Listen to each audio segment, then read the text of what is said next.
everybody, and welcome. This is Cotton and Chocolate with our Saturday sampler, Color Collage, and now we're in October, if you can believe it. And if you've looked ahead, I know you can do that, you can look ahead. We are in the second part of block 8, and we're doing the applique border. I know some of you have already started it. I saw you working on it, and some of you are like, what? I haven't done the center yet. What? I know. I hope you have. Okay, so, and hopefully you've been successful. So we are doing this beautiful applique border that you're going to work on that border, and then once we get the centerpiece, which we're going to be working on in November, then we're going to add that border afterwards. So we're going to be talking about cutting the border and then adding that applique on it. So I went through the applique process last time. If you didn't catch it, I have a video. I know, yes I do. So first of all, cutting it. So you got this big piece of blue, and we're looking at, so last time we looked at everything that was in the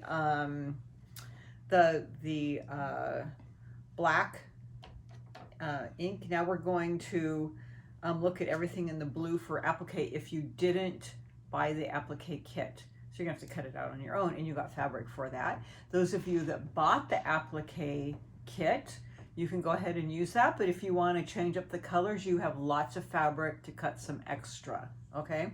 Except for down here in the black, it's going to talk to you about cutting the border, and it's on the bottom here, and it's, you have 2 3/8 yards of midnight solid. Cut the following borders parallel to the selvage.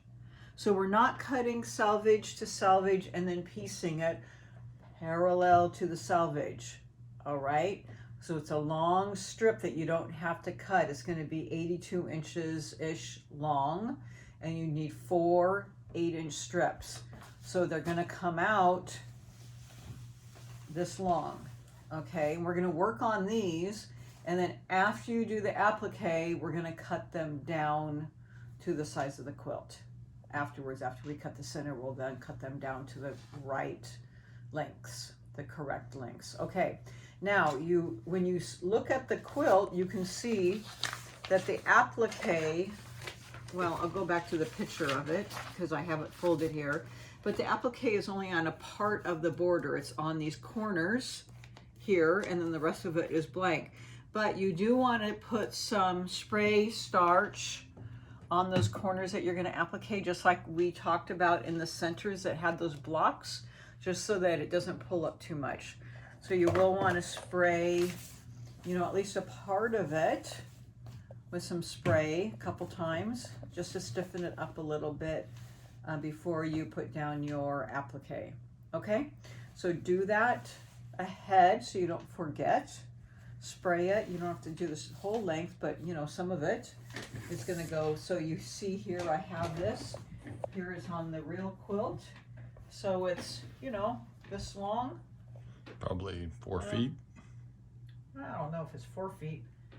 I don't know. This long. Okay. Isn't that helpful? That long. Okay. Very helpful. All right. Spray some of it. Spray half of it. Okay. And the applique pieces are on page, well, there's no page number. It says Color Collage Border Applique Section 1 and 2, and they're back to back. And then you have the a flower on the center flower on page 31. Okay. So the corner flower. So if you're making it, you need a picture of this corner flower. If you aren't, you don't need it. But if you're making it or not, you need these, and you should copy it because you need to copy it and keep it together. And that's impossible because they're back to back. Ha! How about that? So copy that and tape it together so that it looks like this. Why? Because we need to put it under our fabric so that we know the layout. And some of you are like, well, I'm just going to lay it down and freeform it. Well, great. Go for it. But I didn't do that. I'm not that freeform. I wanted to have the pattern. So I copied mine, taped it together, I laid it under my fabric, and then I put it over it so that I had a more uniform layout. Okay, so on page 21 is how the layout goes. It kind of shows you the sewing of the applique border, and it tells you to tape it together just like I just told you, and then look at the diagram of the layout. Now this is the key here. You have to have a little bit of your vine on, like, let's say the left side that's hanging out, because there's also a picture of the center flower, and this vine has to go under that flower, but it can't yet until after you piece your quilt together. So keep some extra hanging out, and that's right here. So here's my seam.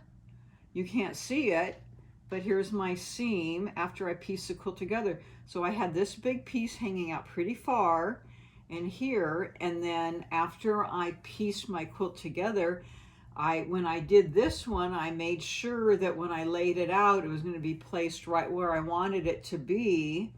So I laid these together and said, okay, this is where I think I want it to hit this flower, and then I did the applique with this hanging out, and then I did the applique here with this hanging out, and this goes on afterwards, after you've pieced these together, and then this goes on at the end.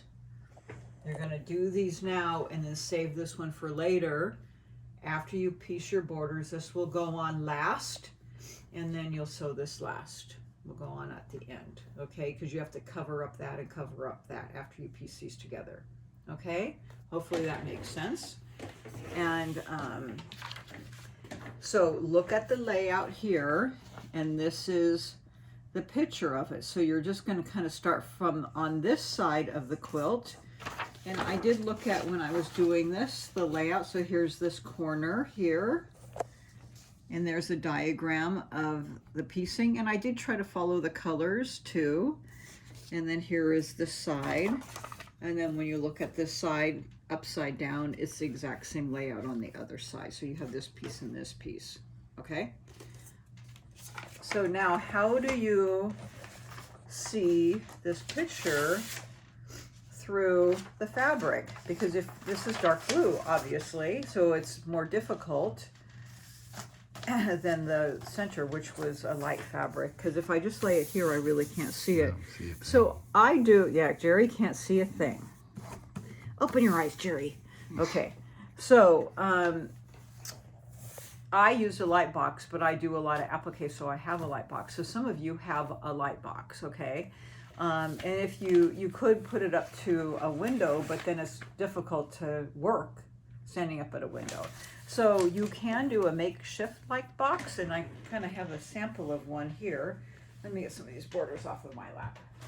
So this is just a clear art bin, and I didn't have a flat light, but you know, some of you might have, or you can go get one if you want to do a makeshift one of those closet lights that has a battery that you can push off and on. It would lay flatter than, I just have a little portable light. So I put it sideways. The light is sideways, so it's not as bright as if you had a flat closet light, but you know, it gives you the idea of what I'm talking about. And you won't be able to see it on camera, but if I'm standing above it, you won't be able to pick it up, Jerry. It is. Well, oh, okay. But you can see through here, and the first thing that you want to do is get an idea of the picture and the placement. So I'll look at the picture here. And first I just want you to look at this. The first thing that you're going to do is you're going to be laying your stem down. Okay, so you have a stem that goes here, and it will go up to here, and you'll end it here, and you go all the way down, and this piece will end here. And then the nice thing is that when you make your stems, you have these long pieces that you can do a whole piece that will be long enough that you won't have to piece it. So make sure you hold on to these long pieces that you've made, and then save the short ones that you've cut off for these little short ones, okay? Now, I do test them to see my long ones first, okay? So I grab that one, and then we'll cut that off. And then when you're cutting these, because this is going to go underneath this one, I am going to want to cut it. Where's my scissors? Let me grab some scissors here. I am going to want to cut this on an angle. So I'll cut that on an angle. So when it's sitting underneath here, it will sit nicely. And then the same for this short piece here, I'll cut that on an angle. But however, so first I want you to make sure that you have a long piece that will go beautifully along here. And then you're going to cut it a little bit long so it goes underneath that petal. And right here, get that situated. And then you'll have your short pieces for here. Now that you'll cut that, but you are going to be laying the underneath one down first. So you're going to glue, you know, take a little couple pieces of glue, or however you got your ones for your first block down. I'll glue that down here. And then this one will go next because it has an underneath. And then this one will go third. So you'll have number 1, number 2, and then number 3. And then I'll start laying in my other pieces. Now here it looks like the petals are sitting, you know, underneath your stem. You can lay it underneath your stem if you like, or you can lay it right beside your stem, however you would like. And then place all your different colors around it. And these are fusible.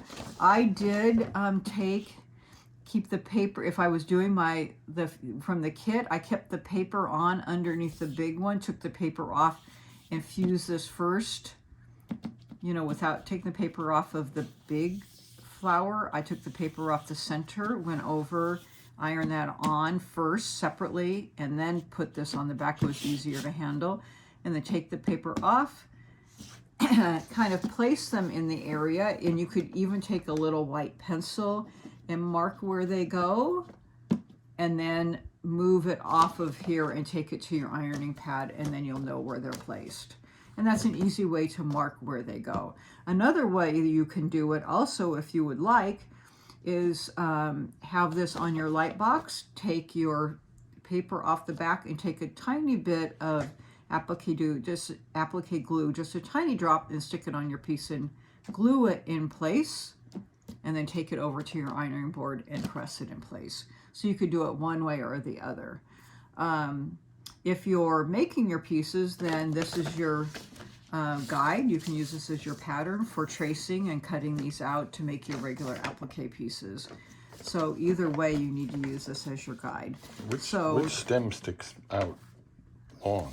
So the question is, which stem sticks out? So here is your picture.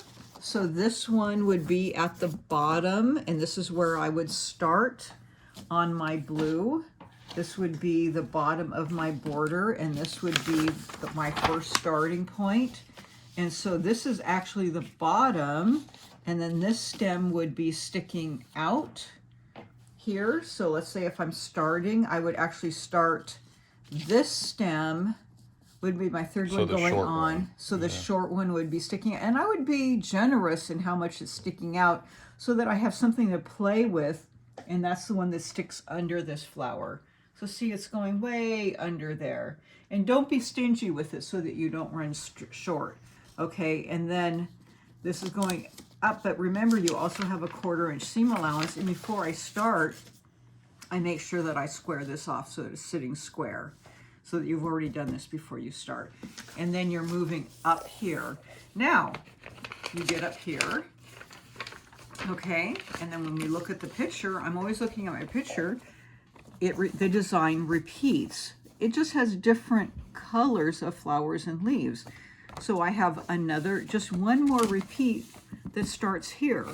So that once I have this on, I go and repeat it again with this underneath that flower. So again, you're going to be extending that a little bit to go under this flower and moving up again. So it has one more repeat up. So it's this design up to here.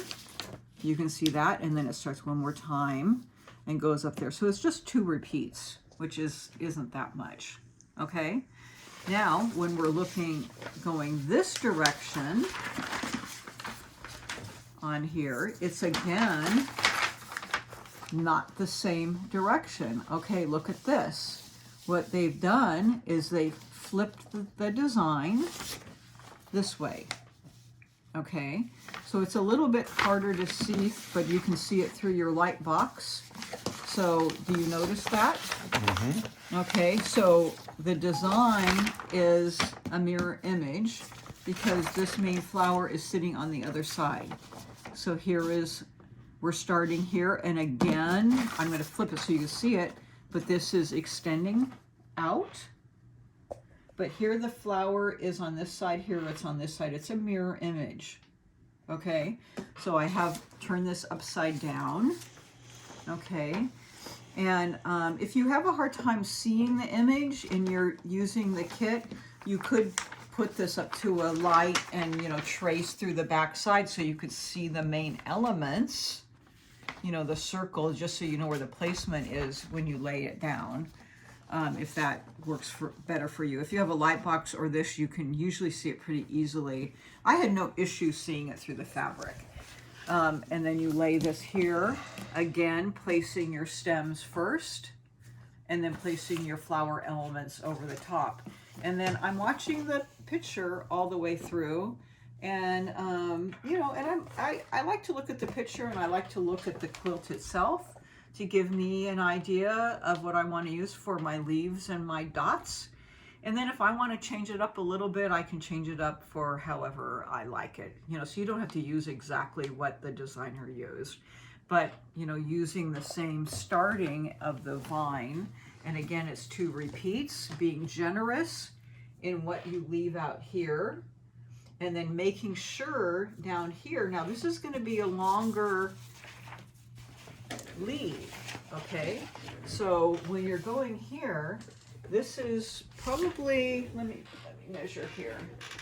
This is, you know, this is an 8-inch border. So you have, you know, in the end, you have not quite 8, but you have about, when it's all said and done, about 6.5 coming out, you know, after binding and everything and seam allowance, about 6.5 coming out this way. I mean, it's an 8-inch cut, but, you know, this is 6.5 inch when it's all done. Okay, so you have to figure out how much is going to be sticking out this way to leave this big flower. How much do you want to come out here? Okay, so you have some that's being left. So when I did this side first, and then I went to this side, I laid this down, so I had it finished. I laid this down first beside it, and then I laid this one over before I started laying out my design. I laid it here blank, and then I laid down my stencil and kind of decided where I wanted to get this one started. Okay, and so you can kind of estimate where you want to have this go and estimate where you want to have the design start off the flower. Okay, so I just want to give you some ideas of how I went about it, and my design looks like it started pretty close to the flower compared to the picture, so I probably maybe wished it would start a little bit farther out, but that's what happened. So yeah, you know, you can see hers was a lot farther out than mine. So I probably guessed a little bit too close here, but oh well, that's what happened. It still looks fine. Nobody else is going to compare mine to the book, but you can compare it.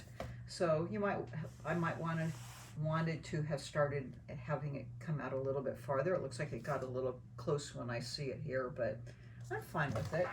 And then when I look at the other side, let me see if I can get this part of the quilt over here. Yeah, this side was pretty close too. So both of mine were close, but you know what? That's what happened. So anyways, it gives you some ideas of how to look at it and how to approach your borders.